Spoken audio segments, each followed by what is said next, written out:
Hello and welcome to our second episode of Veterans Catch Up. And I'm John Sinclair. I'm with my co-host Steve Towner, and we have the privilege of having our first guest, Matt Heron, joining us today. So great to have you on the show, Matt. Thanks very much, John. It's good to be here, and you too, Steve. Yeah, welcome, mate. So I'll just give everyone a bit of a background. So Matt and I met back in February up on the Gold Coast at a eCommerce conference where we were talking about, growing our businesses and talking about, what it is to be in e-commerce. And that's where we met.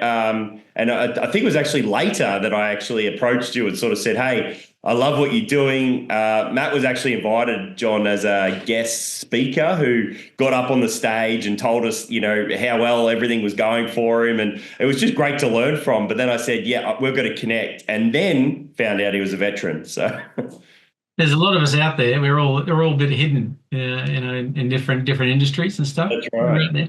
But I think, Matt, that's the important thing, is that we can connect. And it's the same with Steve and I. As soon as I saw he was a veteran, we reached out and connected. And it was on TikTok, which is unbelievable. So two old guys connecting on TikTok, So, yeah. Mate, the young ones today, they'll be horrified. They think you should get back on Facebook. That's what my daughters are telling me, get back on Facebook. I'm going, no, there's more out there. I've had people actually say to me as well about the whole TikTok, that's only for the young people. Well, no, we've just proved that wrong. Where, we connected, 60, 42-year-old. We said that in the last episode. How old are you, Matt? I'm 53. 53, yeah. All us guys, we're all on it. Get on board TikTok. Well, Matt, you're still a youngster, so that's all right for you. I'm still a youngster. Yeah, I'm still a spring chicken, mate. Yeah, Matt, can you tell us a bit about your history, as a veteran, your background, just a little bit about, when you served, where you served, that kind of information, please?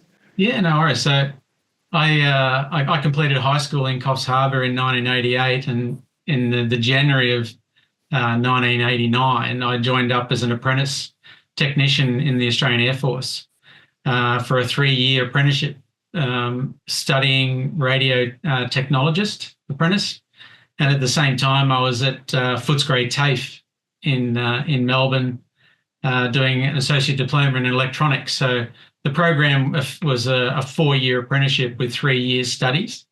So I ended up doing 3 years studying at Laverton, which was the old RADS base, and going into Footscray a couple of days a week, and then that was my education to the Air Force. So, going through apprenticeship, you don't get much lower than the low in any defence. And we sort of learned in the early days, you just could keep your head down and, your mouth shut sort of thing, unless you got something you've got that's worth saying, just keep it to yourself type thing. And, so that was the 3 years I did there, and then I ended up getting posted to Williamtown, which I ended up at the operational flight training in the F-18 flight simulator in Williamtown. And when you're going as an apprentice, you find out where you're going to get posted. And we did these tours, around the bases as an apprentice, and you go and see the different sections and where you could work in either air or ground services. And I said, I want to work in the simulator, and they said, get stuff. There's no chance you're going to get that. No way.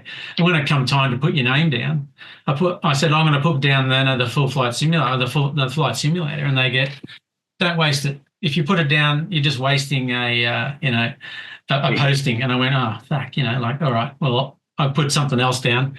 And the guys were shining on me, so I didn't even put it down. And when the posting cycle came out, I got it. Just fucking bizarre, right? Yeah. And I ended up being posted to Williamtown, and I was there for 5 years on the simulator for the F-18, and that was amazing. Just sitting up in the instructor operating console, and basically I was, it's like playing God. You got fighter pilots in the cockpit, and I'm sending, aircraft into them. I'm firing SAMs from the ground and doing all sorts of sorties with the pilots, as well as maintaining the equipment. I was like, so you had that sort of both sides of it. And then what was the technology like back then? Compared to, I guess, a modern simulator, or was it still, did it have gyros and it would sort of move and that kind of thing? Or? No, in those days they didn't have that, because fighting aircraft, it's doing loops and barrel rolls and all sorts of stuff, so it just can't cope with that. So they did everything visually. So you sat in the cockpit, and then when they were really serious about their training, they'd suit up in an air suit. So the suit would inflate and deflate to give you those G-force feelings. And then the visual orientation, the 3 screens of the visual, and that give you that sensation of depth and depth of field, so you could land and take off and dogfight essentially with other aircraft in the air. And that's where that my introduction to simulation came about. And after that, it was sort of like I went into and become a sergeant in a avionics systems technician, and I got posted up to Tyndall, and it's in 75 Squadron up there, and that was amazing in itself. That you're really out in the boondocks out there, and I only lasted there for about 6 months. And as soon as I did that Systex training course, but they needed somebody in Richmond at 33 Squadron in the air-to-air refueling. So I ended up as an avionics systems tech doing modifications and rectifications on 707 aircraft. And it was that time there. I spent, about 3 or 4 years there, but it was that's when I was deployed. And that was deployed in 1998. And that was the first time the 33 Squadron was deployed in an active role. And we ended up in Kuwait. Can you tell us a little bit about that deployment and, what your memories are of that? What year was the deployment to Kuwait? Yeah, that was in March of 98. 98, yeah. It was a 3-month deployment. We took over one aircraft. I went across on the first aircraft. I was one of the senior avionics guys. So we were in short supply, the avionics guys. So some of them, the black-handers, engines, framies, they sort of rotated out after a month or 6 to 8 weeks. The next aircraft rolled in, but I got to sit there for the whole 3 months with a few other guys. But it was a very, very interesting time being deployed, because obviously not a lot of people in the Air Force get deployed in active roles. So, and going through that whole process was really enlightening, and because I've been in the Air Force by that stage 7 years or so, and it was after that deployment that I decided that my time in the Air Force is limited, and it wasn't so much about the Air Force, it was about the Defence Force and the way we were treated going into an active service role. Pretty much in the dark, the whole thing, and all we were given when we jumped on the aircraft was a mask and some pens in case there was some gas attacks, because that was the primary concern. Right. Saddam Hussein was building chemical weapons, and they were going in there to find them. With the UN peacekeepers were going in, but he was pushing back, and that's how we ended up being deployed. As part of that force to encourage him to, let the peacekeepers in and do all the inspections. So when I jumped, before we even get to deployed, and we're in that early stages, and like it happened on a Monday, and like Wednesday we were gone type thing. That's how fast that was. When we found out that we were going, one of the things was we had to go and get all these vaccinations, right? And I had to sign on this dotted line to say, and I got stuff like plague, Black Death, every type of vaccination that you could possibly think of. I think it would come in 1 second. Get told what they were. I usually just got stabbed in the arm. I didn't even get told what it was for. Yeah, we got told, and then we had to sign this form to say, if anything goes wrong and you have a reaction, you're not going to come back and sue the Air Force. And I went, that's typical military, I think. I just went, you're fucking kidding, right? Like if I have a seizure or something like that, we'll help you. I went, oh, that's very kind of you. You're going to do that. And I said, what if I don't want it? He says, well, you don't go. Right. And I went, well, that's not an option. right? Because you join the Defence Force. This is the calling. This is what you do. So yeah, you want to do your job. You want to actually do it in real time, don't you? Real time, and that was real time. We're right at that, at that sort of service level, sending up aircraft to support fighter aircraft. Yeah, so right. It all kicked off. We were in critical for refueling operations, and not just for Australia, for the whole international force, the coalition that was over there. So we were dealing with the US, Canadians, Brits, refueling all types of aircraft. Did you have was it a ground role, or was it a aircrew role? Your position? It was an aircrew role, right. But we were supporting the aircraft. So the aircraft would go out on sorties every day, a couple of sorties every day, and they'd go out and they'd just do the high level altitude flying and refueling of fighter aircraft that were patrolling, the whole region. Yeah. So and it was real, and I was part of the avionics side, so there's a bit of secret squirrel sort of stuff going on my side of it, as well as maintaining the aircraft avionically and doing normal routine servicings. And we didn't have hangars, so we're at Kuwaiti, the Kuwait International Airport. Right. Ground zero, if it ever kicked off and it went ballistic, that was the first place that was going to go. Yeah. Because, we had our aircraft, the Canadians and the Yanks were there as well. So there was a lot of, high value assets sitting on target, on the tarmac. And so we were doing routine maintenance on those aircraft. If we had an engine change because an engine failed or was damaged, we're changing it on the tarmac. In the open, yeah. In the open. And we went through all sorts of weather conditions over there, super hot. Oh. And it wasn't even like at that stage, we're in the Middle East. I didn't realise what summer was like, but we were there in March, April and May. And by the end of May, mate, it was fucking going off in Kuwait. Oh, no, I think one of the most wicked sandstorms I've ever been in is in Kuwait, where, you're walking along and you can't even see yourself. You got your hands in front of your face, you can't see them. So, Well, we were doing maintenance on an aircraft at night, and because we had all the, you got your gas mask and you got everything and you got your sand goggles and all that sort of stuff. And then we're just sort of noticing, there's a wind kicking off, right? So it's getting a bit windy. And then all of a sudden, in the distance, the lights all started going out, right? There's like as if there was like power cuts. Yes, and yeah. It was a sandstorm, and we had to just scramble to lock up. We were, doing servicing on 2 aircraft. So we had engine cowls open, bay doors open, it was like a full tilt servicing. And we just had to shut everything up, and everyone just scrambled into the aircraft and just shut the door. Yeah. And we had aircraft parked side by side like you would at any sort of terminal. Couldn't see the aircraft.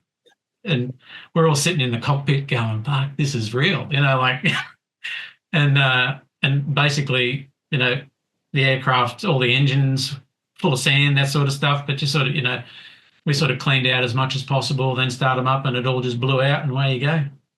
I got a funny story for you, John, actually. When I was transiting through Kuwait, this base, the American base there, which is huge. It's almost like the size of Melbourne. It's that big. But one of the days we were lucky enough to get on a bus, and we went out to the US Air Force officers' mess. And they had a pool there. So you just come in and out of country, out of Iraq, out of the, war zone, straight to the RAAF officers' mess. And they had a beautiful swimming pool. So I thought that was pretty cool. But I was even more impressed that when you sat down at lunch, you actually got knives and forks that were made of silver instead of plastic. So that was you Air Force guys, you do it pretty tough. So we went to because when you get deployed, the Air Force, we check in. You guys sort of you need to go and report. We go and check in at the hotel type thing. Oh yeah, it's beautiful. Yeah, we sleep.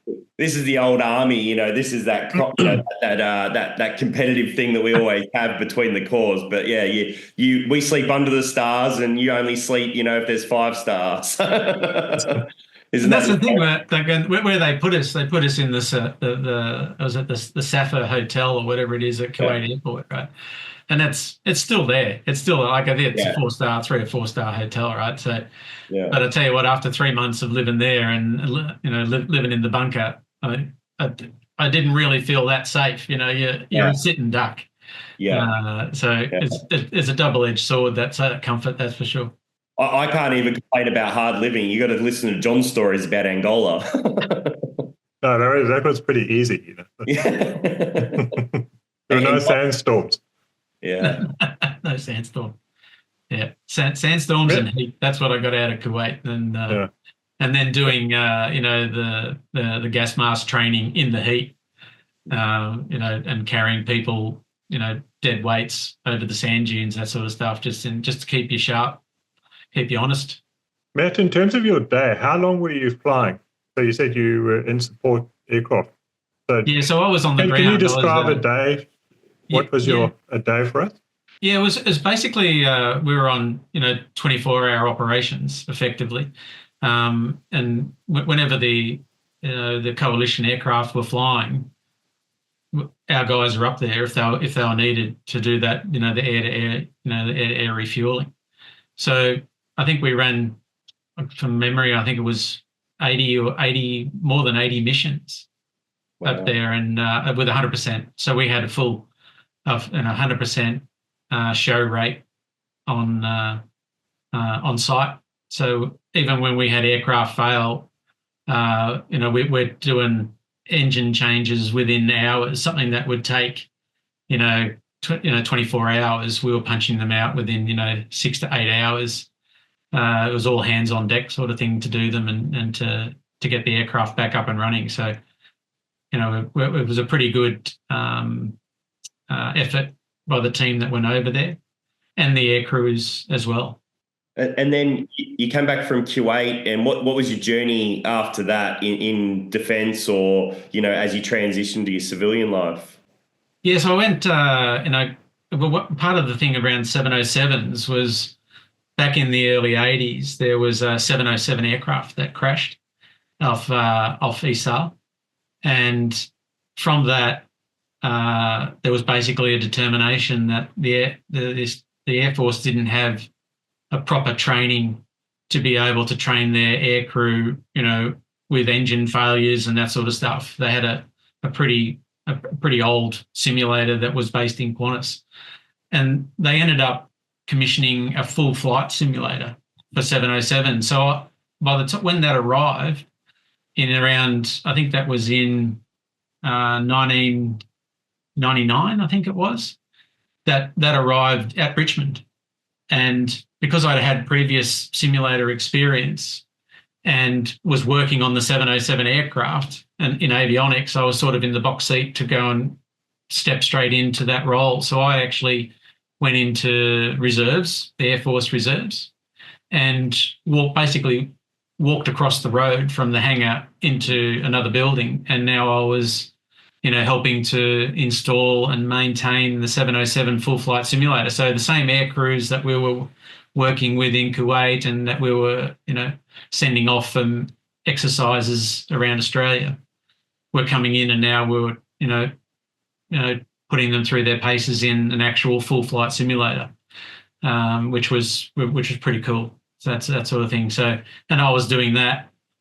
That was my job. Effectively, I switched out and I ended up working for CAE, which is a Canadian aviation electronics company who build simulators all over the world.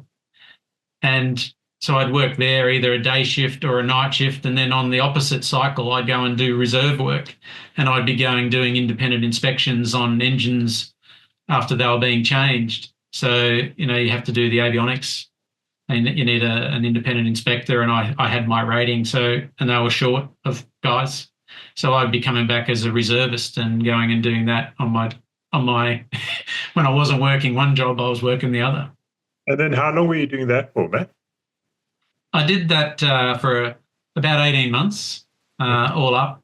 And then I ended up, again, because of my time in the Middle East, it sort of triggered that, what else is out there.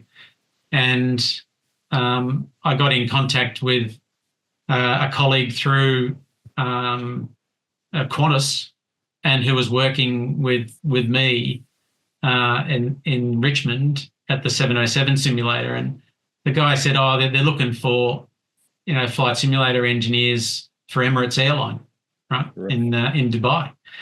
And everyone said, "Oh, fuck, I wouldn't want to go over there. You wouldn't want to go over there, Matt. You've already been over there." And everyone, and the email, just sort of like in those days, it was the email. You don't see much of those, but sitting on the coffee table at lunchtime, and everyone else left, and I looked at it and went, "I might have a crack at that." And I just walked out with it. And I, emailed the guy and said, "Look, this is me. That's what I want to do." And they said, "Yeah." And I think it was 8 weeks later, I was in Dubai. And how long were you there for? 15 and a half years. Whoa.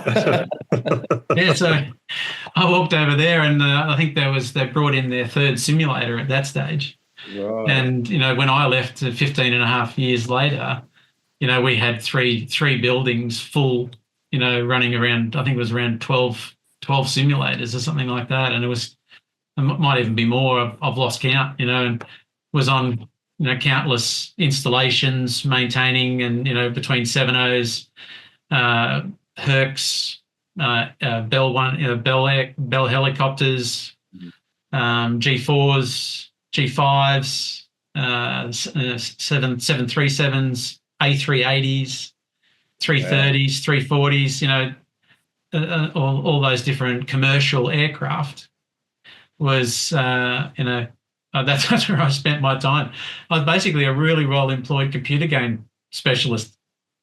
And the big question that the whole audience wants to know is, if the pilot goes down, can you land a plane for us? Yeah, easy peasy. Easy, yeah, with all that experience. They get paid a lot of money. It's not that hard.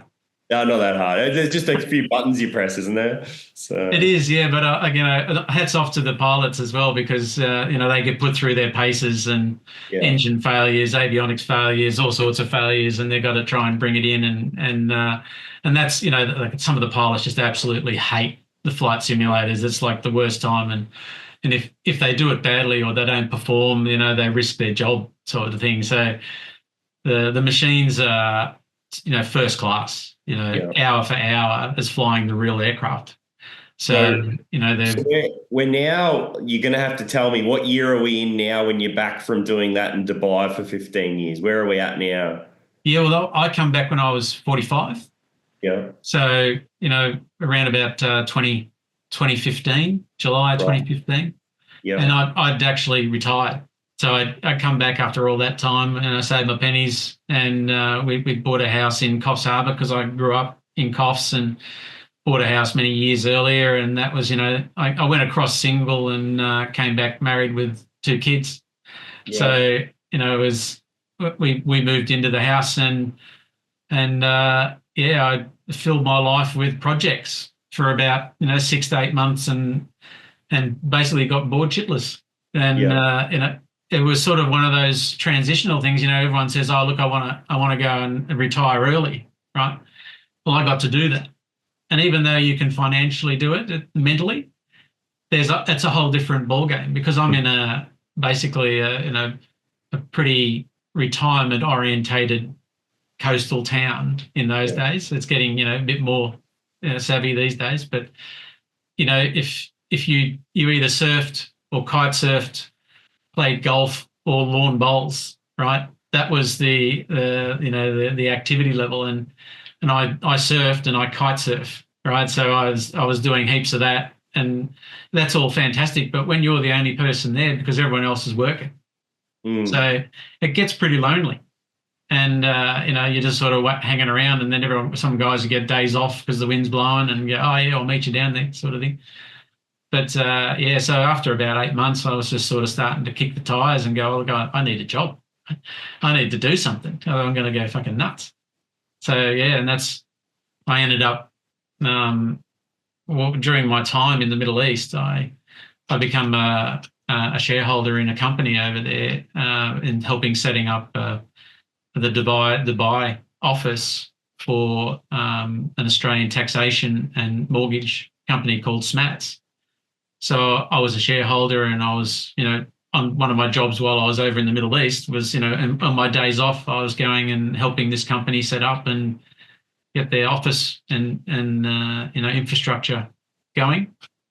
And after about 8-10 months back in Australia, the chairman of the company invited me across to, I think I was over in Malaysia for a company get together for all their staff. They did every year. And I was like a super beachy guy. Like I had long hair, I was tanned, board shorts was my life type thing. And he reckoned that I was getting a bit lazy and I should come and come and work for him. So I ended up going and working for that company as the general manager.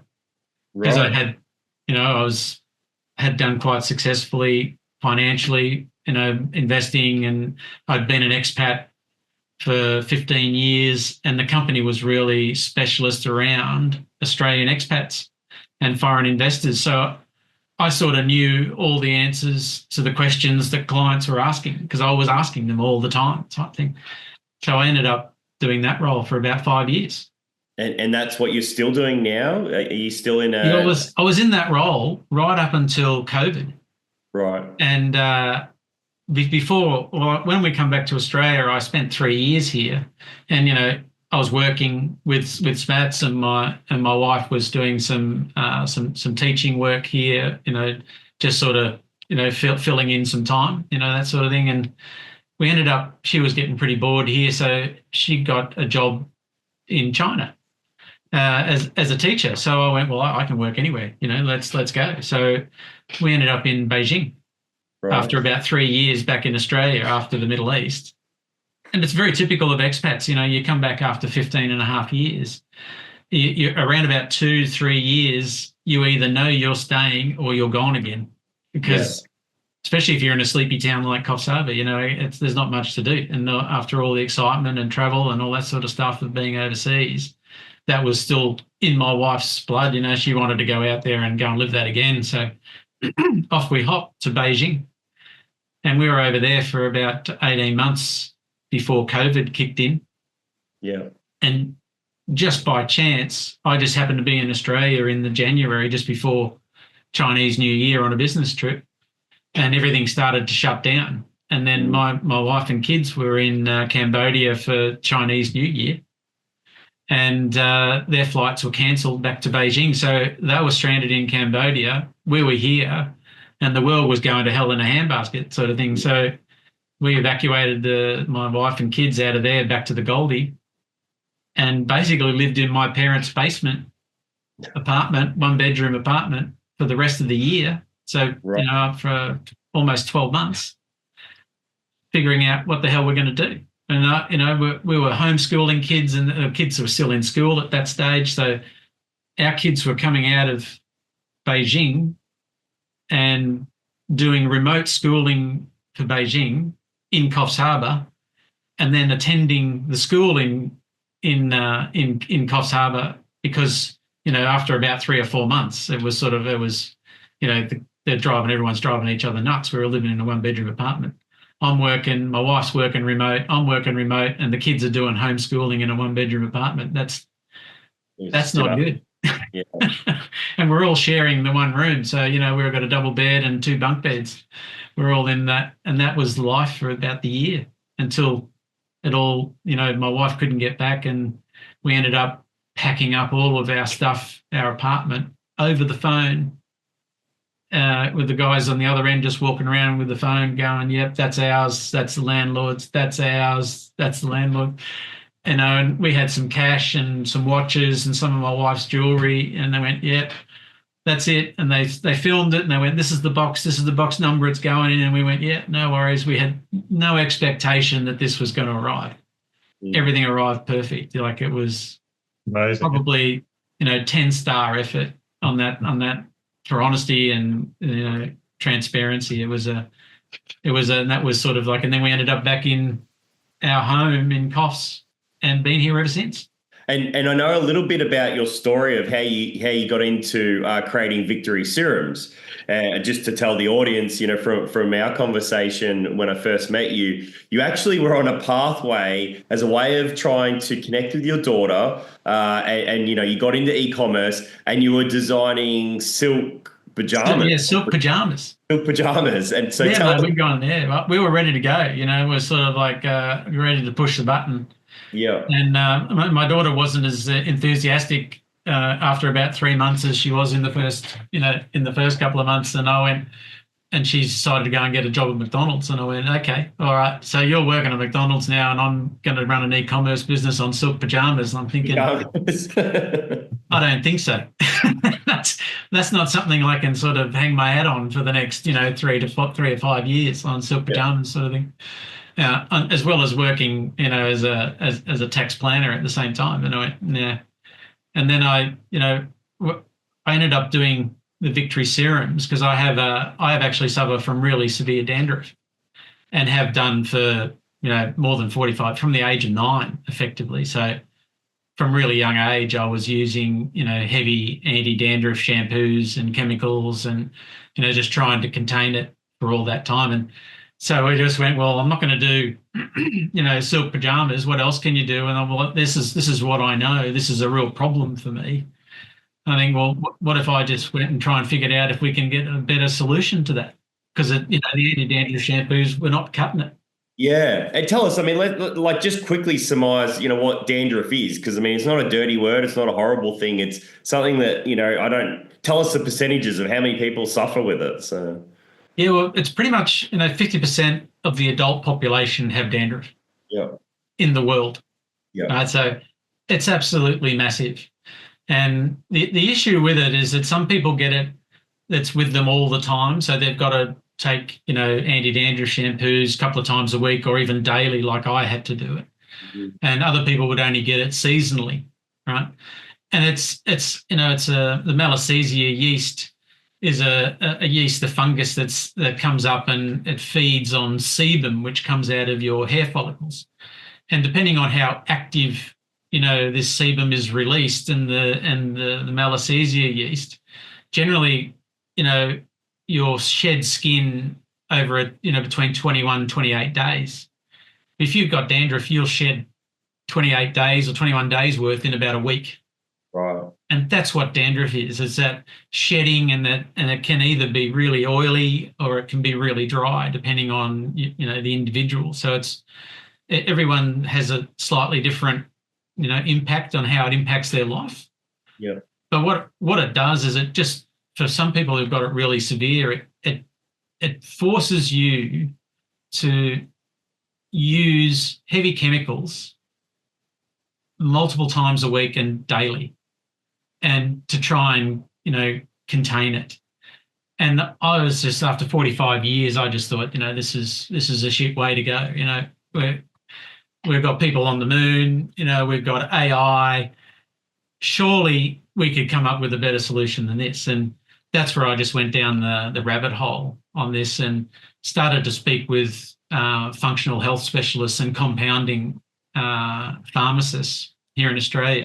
That's what I love about your brand. It's not you've just created something that, you just put a bunch of chemicals in a bottle and said, hey, this is what I'm going to compete with Head and Shoulders or whoever else. You've actually gone down a very scientific path, haven't you? Yeah. I just, because I needed a real solution, right? Yeah. I didn't, because my whole career is based around, integrity, honesty, what you're doing, follow the processes, because in everything we did in the Defence Force, in the Air Force, people's lives were depending on, the effort that you did in the background, right? So that was my approach to anti-dandruff, right? And trying to find this dandruff solution was like, we need a real solution. So I wasn't going to half-ass this, right? And I wasn't going to put it out and go out and test it on other people. I'm the, volunteer zero. I'm the best guinea pig you've got because I've got it bad. And I just, approached the compound pharmacists and goes, look, this is my situation. Here are some of the products that are out there that are, half-assing it or, forcing you down this long-term heavy chemical usage pathway, which is a fantastic business model, right, to get you to come back and provide no other solution other than to use these products. And I went, we got to have a better way to do it.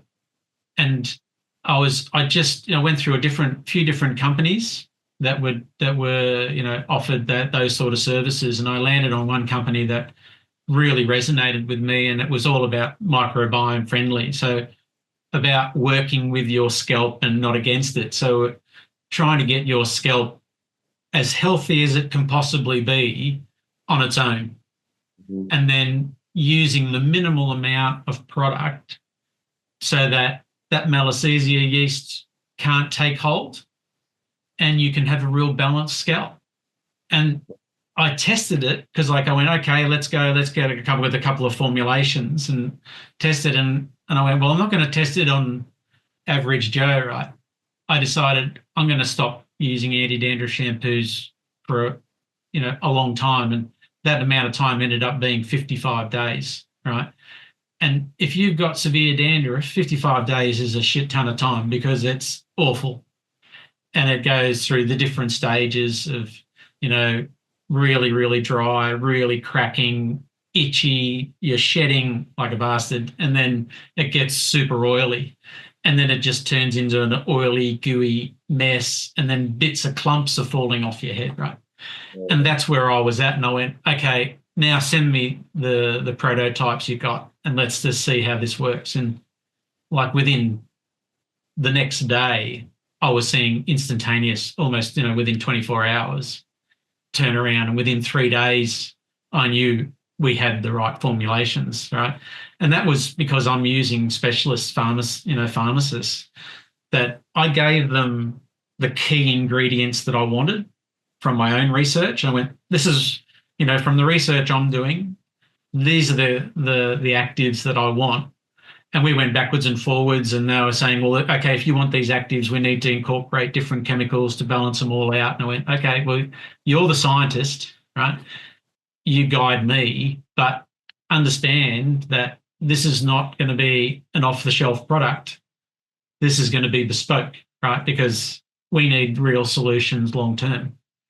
And they really worked with me, and we ended up creating 4 just amazing products in the end. 3 of them make up the dandruff control suite. And it really just goes through a system where you reset your scalp, you rebalance it, and then long term, you use microbiome friendly, no preservatives added, no harsh chemicals. And I've been using them now for, months and months and months now.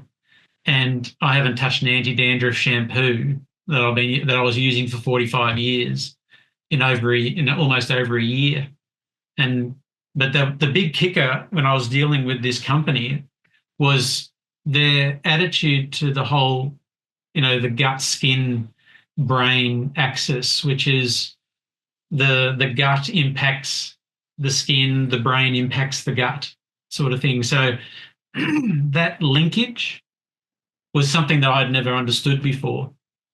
So when I was a couple of months in using the product, and I got it down to, 4 mil of dandruff control product a week, and I was using 30 mil of the anti-dandruff shampoos, and I was down to 4 mil, and I thought, like, that's pretty good, right? I'm already cut it down, nearly 60 or 76% or something. And then we said, okay, let's go down the gut health path. And I did the gut health test, and they come up, and I was, had parasitic bacteria. I had, all the good bacteria was low, and I had bad stuff, and it was just, wasn't good. And they put me on a treatment, and within 2 months, I went from 4 mil of my own product to 1 mil a week. Yeah. And it was nearly 97% reduction from anti-dandruff shampoos down to what I'm using. And like, if you're using heavy chemicals in your life, the whole advertising spiel is that they're wash-off products, right? So, the absorption is minimal, right? Mm-hmm. But if you're someone like me who's been using them for 45 years, absorption is 45 years daily. Yeah. And that adds up. And it wasn't until I gone through this whole process and come out the other side and was down to that, 1 mil a week of, and it wasn't even heavy chemical stuff, right? Still rates really well on the Yucca app, as a fantastic product compared to everything else that's out there. But the physiological changes that I noticed were just remarkable. It was the energy that came back, and it wasn't just about the reduction of chemical. It was the gut health improvement. I think it was a combination of both of those. But unless I had reduced the product use down to just the 1 mil, I wouldn't have been able to see the changes. It's just not visible. Just going back a sec, John, just to tell you something. So before I met Matt, I occasionally, have to use the anti-dandruff shampoo as well, Head and Shoulders or whatever. And there's this amazing app, John, called Yucca. It's a free app, and I'm not trying to promote or plug that, but what it's really great at doing is when you go to the shops and you're walking through your Woolies or your Coles, you can pretty much scan any bit of food, and there's, with the barcode, and it tells you whether it's green for good or yellow for bad or red, red's, really bad.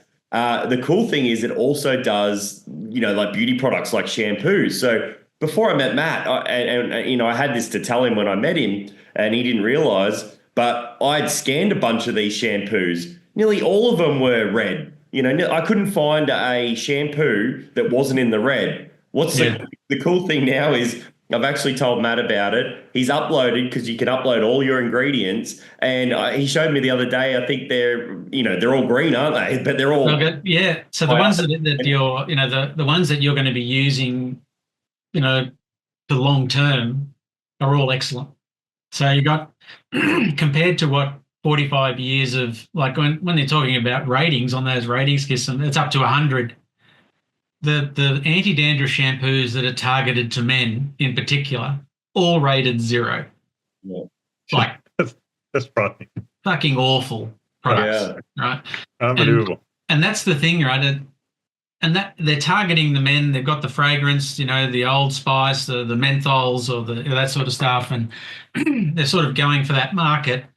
And I was right in there, oblivious for all of those years.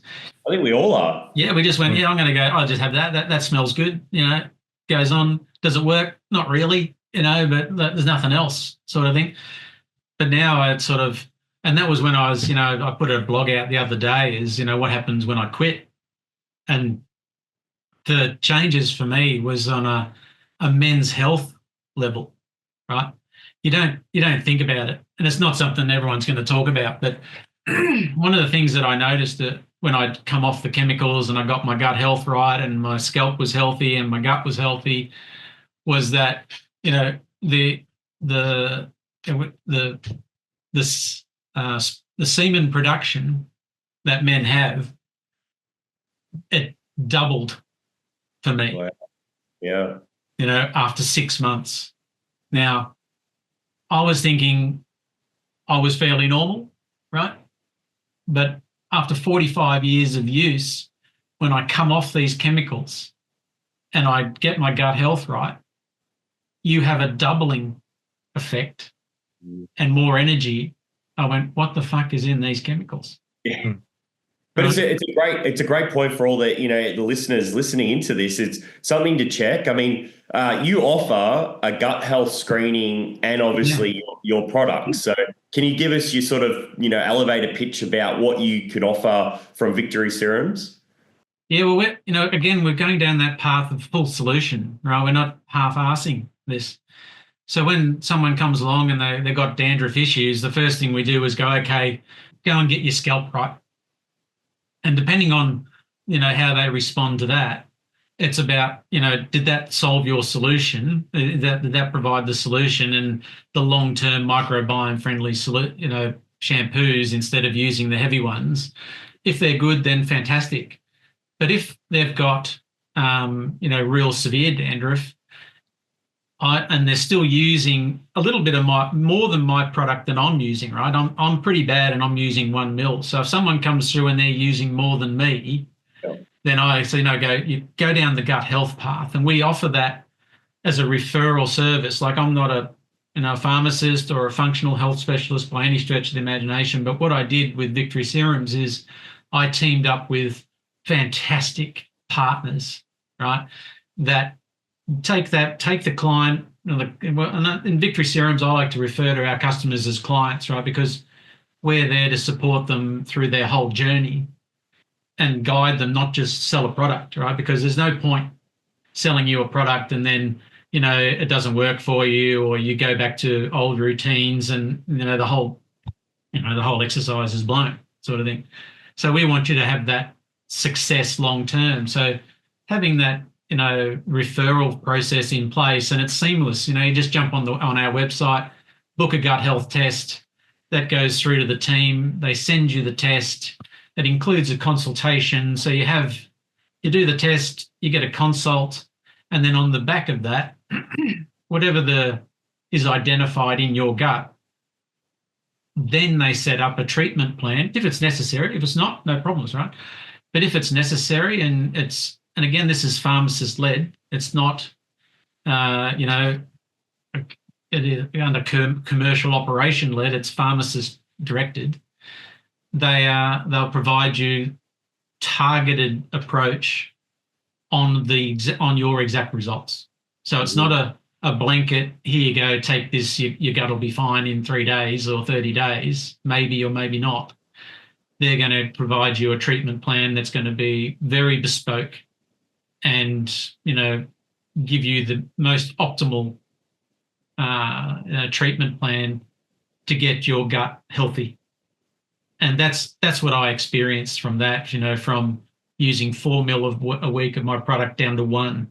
That's massive in just changing and improving your gut health. So that's where Victory Serums is all about. So that the whole thing is about, we understand you got gut health issues, skin, dandruff issues.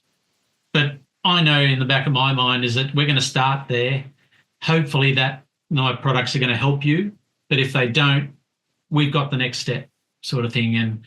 And we're not going to force anybody to go on any sort of any trajectory. Everyone's got to do their own thing, but it's about making sure they've got that connection, and we just don't abandon them and just go, okay, we'll look after you up to this point. Now you've got to go to the specialists, and off you go. And we're putting them in the hands of what I consider to be, first class in this country, just outstanding. The way that they go about treatment, the consultation, the delivery of the products. They come to you, to your door in ice-packed containers. So, they go into your fridge and away you go on the treatment plan, which could go for, a month or a couple of months, 6 months at the worst, effectively. That for a vet who's just retiring, who's coming out and wants to get into his own business, from what you've experienced and what you've gone through, so you get your product, which is your Victory Serum. So what's your advice how do you take it to that next level to commercialize it? How did you work through that process? Yeah, well, I basically, it took me a year, because a year of research, development of product, testing of the product. And then, because again, we're not trying to half-ass it, I put myself, back into bad dandruff situation by cutting out and trying different levels, different amounts of chemical, different types of, research and development effectively, and testing. And that's the difference. And if you're going to go into products, if you're going to come out and you're going to go and join a business, you've got to find something that you're really passionate about. Because there's opportunity out there. You can do drop shipping of products. You can, pick something that's already developed in China and you sell it for a markup. And, sometimes that can just be a competition to the bottom, competing against Amazon, right? But when you go into e-com, it all looks like it's going to be easy. It ain't easy. It's full tilt. I'm working 9 to 6 in my normal job, but to do the amount of effort that it takes to get to, to the launch, I was up at, 4:45 in the morning and getting to bed, 10:30, 11 o'clock at night. And I'd stop for breakfast, stop for exercise, stop for work, and then stop for dinner and the kids at night and then back in again type thing. And that's the level of commitment. If you're going to go from, bootstrap it yourself, grassroots, into a product that you're going to manufacture, research, and present to the market, that's the level of commitment. And if you're coming out of the Defence Force and, you've really got to, I think, embrace the discipline that you had. And I've had it, and everyone who's been in the Defence Force is disciplined in, and it just carries, it's just beaten into you over years, right? And being self-motivated and, punctual and honest and self-assessment, did you do a shit job or not type thing. And you've got to use that skill set. And I think coming out of the Defence Force and going into e-com is probably an ideal move for someone, transitioning, but don't think it's going to be an easy pathway. It's going to take as much or more than what you put in, because at the end of the day, you don't report to anyone else. You report to you, right? You bankroll this. So you're stumping up the cash to do this. And I think, depending on what you're getting into, 50 grand is a pretty normal outlay, I think. And that's where I'm at, really. To go from that zero to launch, it's about a 50 grand commitment. And not a dime of that goes to your time. You're not paid. It's all cash out, right?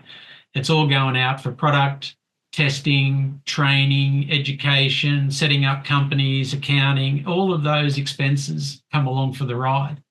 So as long as you go into it eyes wide open, and this is your future career for the next 3 to 5 years, and you're going to spend 50 grand to get to the front door, right, before you've even sold the product potentially, especially if you're ordering and you've got minimum quantities overseas. If you're going to order from overseas, all my stuff's in Australia, so I don't have that overseas stuff. But if you're, and that higher price points come with that, right? So overseas products are going to be cheaper, but shipping is more expensive. Delays are a real, impact on your business. You don't have as much control over delivery times and communication and setup. But if you're going to set up and you're going to go into e-com, pick something that you're passionate about. Because if you spend 50 grand, it's hard you're work. 6 to 12 months into it and you're not passionate about it, you've just blown 50 grand. Yeah, you're on the wrong path. Yeah, just go buy some shares. Yeah. But things like, I see your packaging and your imaging on your website, and that's just fantastic, Matt. You look at it and it looks so professional. How do you go about that if you coming from a military background and that? Is there support services out there, or do you just something you have to research and do yourself, or how do you get to that level? It's there's all different operators out there, to that'll take you, through to the your e-com journey. I ended up using a company called, e-com Capital, and there's a commitment outlay, to do that.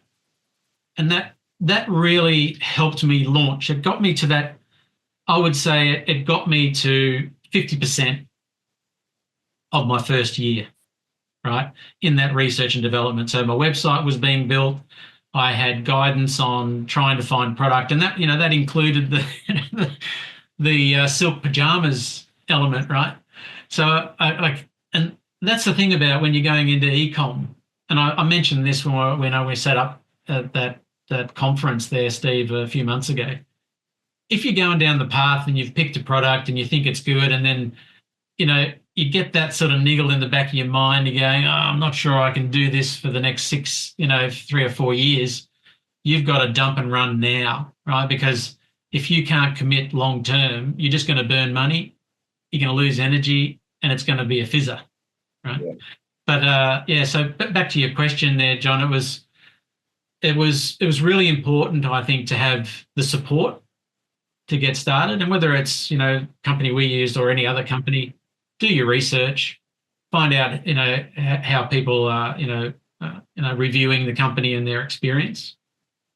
but you have to stand on your own 2 feet. Otherwise, you are going to be forking out fist wads of cash for more specialists to do more website design, more, creatives doing ads, running email campaigns, Klaviyo, Canva, AI. I have become, a specialist in about, 50 different new skills I didn't even know existed. Yeah. I think we've all been through that. It's a phenomenal learning curve, and this is even before I even got to launch point, where I was dealing with an ad manager, right? Ad manager is another level again, about understanding when you're spending money on dollars to promote an ad and it doesn't work. That's just learning. You're just setting money alight. You've got to be a quick study, a super quick study.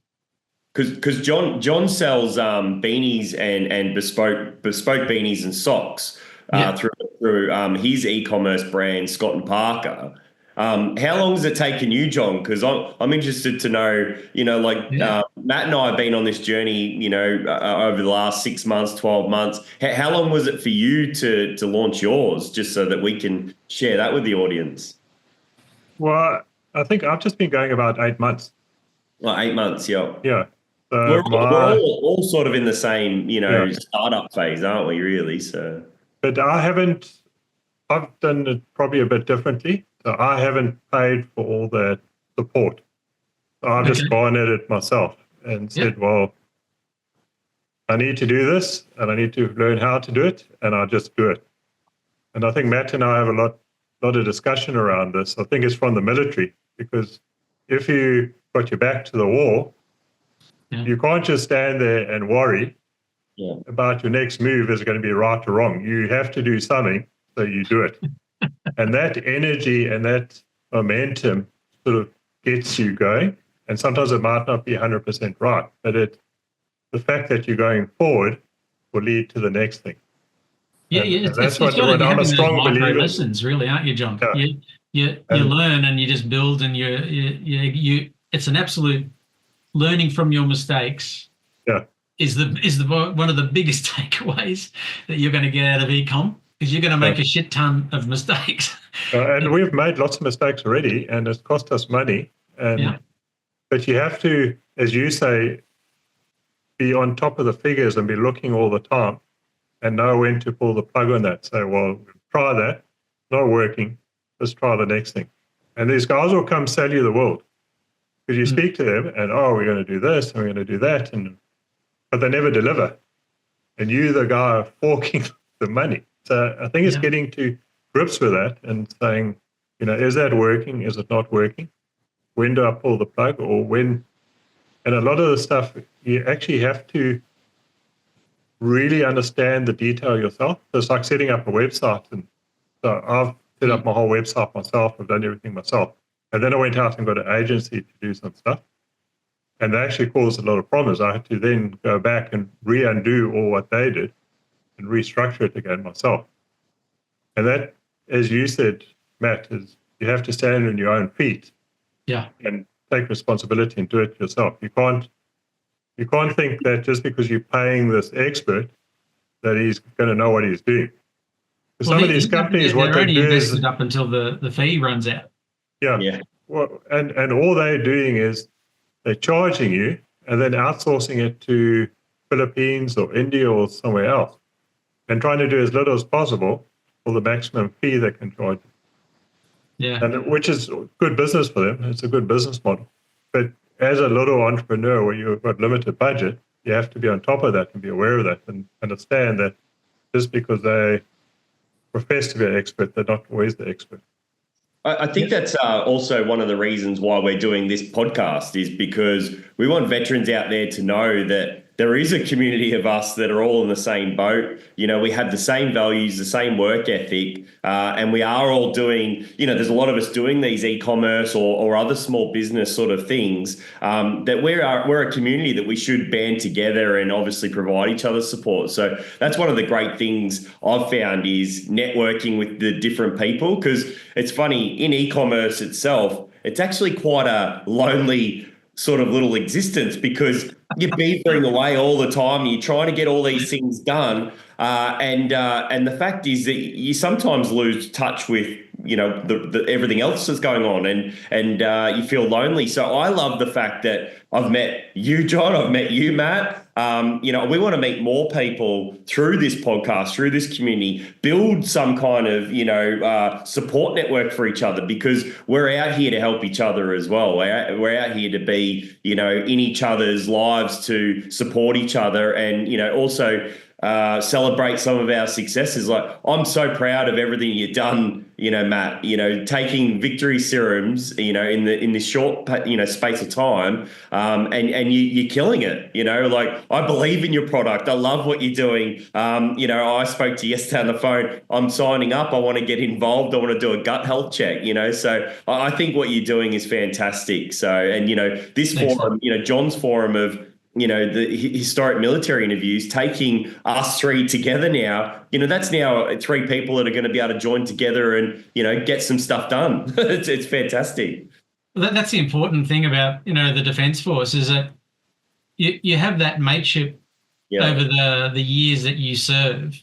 And, it's going to vary depending on the nature of your service. Some of it's going to be really chaotic. Other, it may not be, right? But it does form a bond with certain types of individuals, right? And when you step away from the Defence Force, everyone sort of goes their own ways, because you leave at different times and everyone goes on their own different journeys, but you've always got that connection, and whether it's through basics or through, active service, or in my situation was, the long-term friends that I had was that apprenticeship bond. Yes. Because we were apprentices at war, right, with everybody in the Air Force that fucking hated us, right, for 3 years. And that creates a bond just in itself. So some of my longest-term friends are from the day that I joined. That's really quite unique, I guess, in the apprentice element side of things. But when you leave the Defence Force, you're sort of set adrift, and you end up in the commercial world, and you might go into, any type of industry you're going to go in, and you're going to struggle, because the thinking and the mentality and expectations are just so different from the defence. When you work in the Defence Force and you've had that training, you're one of the best employees out there. Right, because you're going to turn up. You're going to turn up on time or early, right? And you're going to do what's required. Yeah, that's how we're built. But what's interesting, Matt, I've interviewed veterans from the Second World War, from Vietnam, now Steve from Iraq, and it doesn't matter which conflict, or if you've been in the military, you have the same understanding. Because you went through the same. You went through basic training. You went through the next level of training. You may have been in a conflict or not been in a conflict, but the same, you can immediately relate. When I reached out to Steve, when I saw him on TikTok, we immediately could talk to each other, because we had the same grounding of what we've been through. You'll even find you've got the same sense of humour. Huh? Yeah. Yes. Again, and if there's one thing you've got to be really good at in e-commerce, is you've got to have a thick skin, right? Because people that are going to make comments about you, your product, your business, your idea, and especially family or close friends, they are going to shoot you down like motherfuckers, right? There's nobody that's going to be supporting you in the early days until you've got some runs on the board, sort of thing, right? And that's something unique around the defence people, is like grit, right? And the ability to take flack, verbal flack from your mates. Like, I think it was a barrage, and even to this day, someone will get on the phone and go, hey, fuckface, or call up, and instead of saying, oh, g'day, Matt, say, g'day, idiot. And that's how we greet each other, right? And that's that love and that support and that network.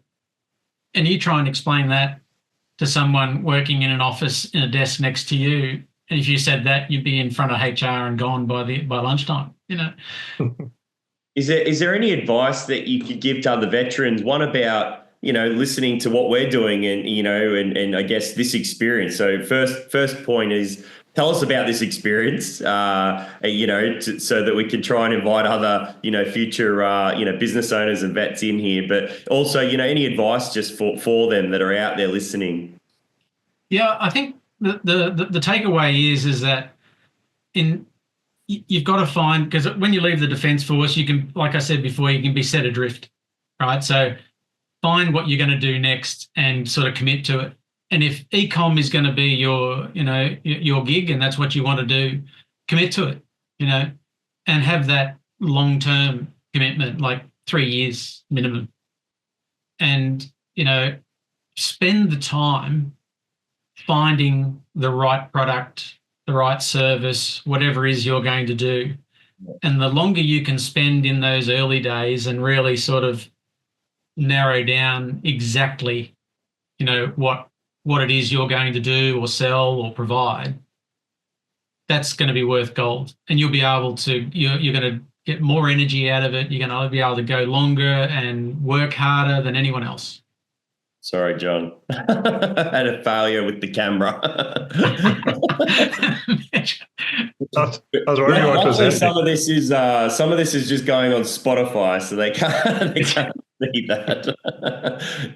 That's gold. That's gold. Well, we're all learning. This is the thing. Like, me and my brand, Vortrekker Australia, I've been on socials and doing this for. I love what you're doing too. I reckon it's fantastic. That real raw. Oh, fuck it, let's just go and see what we can do, sort of thing. But I'm still learning. Get a new camera stand today, trying to make it look professional, and halfway through it dies with its battery. But that's just that someone will think that's funny, so that's good. I think it's funny. I know exactly what and that's the thing when you go on that e-com journey, and it's not just, and especially if you're going to be camera facing. Right. Yeah. If you've got a product that you don't need to be camera facing, you're just going to sell a product or whatever. That's not a big issue, right? But if you're camera facing, you got to get used to that, and you've got to have a little bit of spend to get the right gear, so you don't look like an amateur. Because if you don't have the right gear and you turn up and you've just got like a $60 webcam, and you're presenting your business to the world, it's not gonna fly, So there is an investment, and it's not just about investment in product or research and development. It's investment in your gear that you need to be able to present your company. No, I was just going to say the important thing too is just to get going, because if you don't get going and you worry, look like this or look like that, and your learning curve is so steep, you actually can't take it all in immediately. So when we started doing podcasts, because we started podcasts in COVID, and our first podcast, I look back now and I'm totally embarrassed.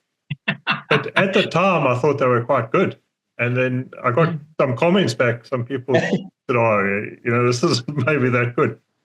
But it's, you learn, and then you start to learn about sound and your green screen and your quality of your video, and so it all comes with practice.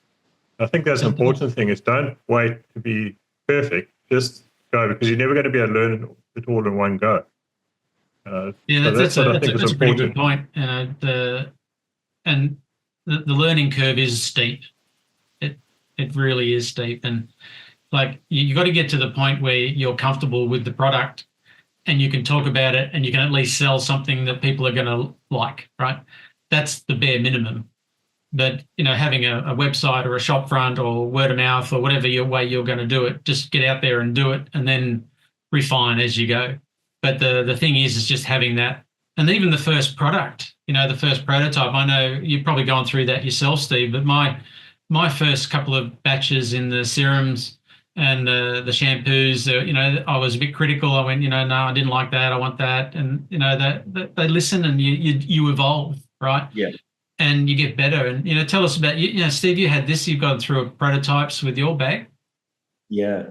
No, it's exactly. I've gone through 4 prototypes now, and you just keep trying and trying to get it better. And yeah, every day, I love John.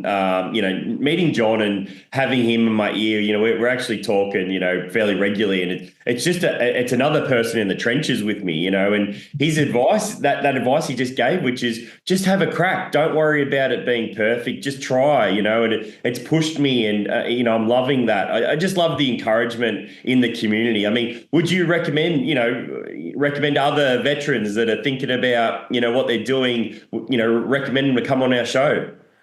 Yeah, absolutely.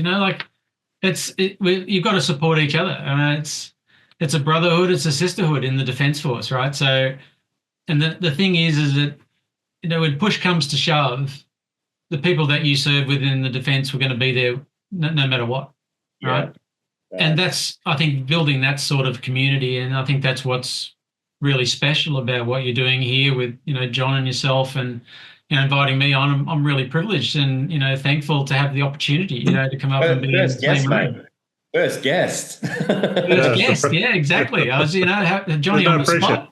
Yeah, no pressure. We're dropping cameras. It's it's all real. It's all raw. It's all raw. That's okay.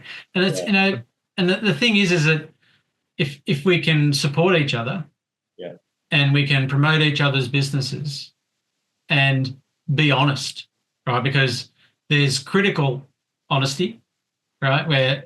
Which is what we need, and then there's just being an arsehole, and friends and family can be that arsehole, right? And they give you negative feedback or no feedback at all, and that's one thing that I've learned. I know I've had that chat with you, Steve, and different things that I was going to do. I just sent it out to you and go, what do you think about this? And fantastic, just come back with, get on the phone, let's have a chat for half an hour. What was you thinking? And it just reframed what I was going to do and just set me back on another path. And it's that support that you're not going to get in all the e-com providers, that are either they're consultants or businesses. Yeah, that they may not give you that level of support, because they don't want to lose you as a customer. Sometimes don't as well, because they don't quite understand it, so that's why I think it's important for us to build this, community of people that are in business together, because I think we do understand it that little bit more. I mean, I'm only a rookie, I'm only learning things, but you try and help the best you can. So that's what I think is great. But no, thank you so much, Matt, for coming on our show. And it's been such an eye-opener about your product at Victory Serums, but also, just great to talk to you and hear about your journey. We've got more to chat about after this, by the way. So we've lived a very similar life in certain respects. So, so great to have you on the show. No, thanks very much for the invitation. Yourself and John, privileged, and I got to start going back and listening to some of the older. And that's one of the things that's unique about this, is that it's in perpetuity, right? So my kids at some stage, when they're interested, they'll come back and they'll listen to Dad talk about something, or grandkids do that, and that's something that sort of lives on. And people that you've had in the past that have come on, John, that may not be here anymore with us. It's coming up to Anzac Day. It's a special day in the Defence Force this week, and even when you're not serving, dawn service is special. And you make the effort, and the people that are defence and those that aren't, they make a little bit more of an effort. They suit up, they shine shoes, they wear their medals if they've got medals, and it's genuine, and it's always good to see. No, thanks very much, Matt. And I just want to say, if there's any veterans who have any questions they want to ask us, just put them down in the comments. We'll get back to all the questions if they want to ask the three of us anything. If anyone wants to come on the show, please just reach out to us. I'll also leave a link down below, email address and a website. Just get on there and contact us. And we'd love to get more guys on the show to talk about whatever you want to talk about and understand a little bit. Any vets out there, do that. do it, because it's been a cathartic experience. Because it's very rare that anybody asks you, Yes, of what you've done in your career. My own wife and kids don't even know half of this, half of the stuff that I've spoken about today. Yeah. And it's quite a cathartic experience. So if you're out there and you're going to get into e-com and you need the support, then this is probably a good place to start, because you're with like minds. And John, we're going to try and aim to get a few other companies and, some support services that are out there. They're some of our upcoming episodes as well. So, currently reaching out to a bunch of different support services, because I think that's really important to make sure that we talk to some of those professionals so that we can feed in those services that they provide and link those back to our listeners and, the veteran community. So we do have some of those coming up in future episodes as well. But we also we also have a section for like a digital memorial wall.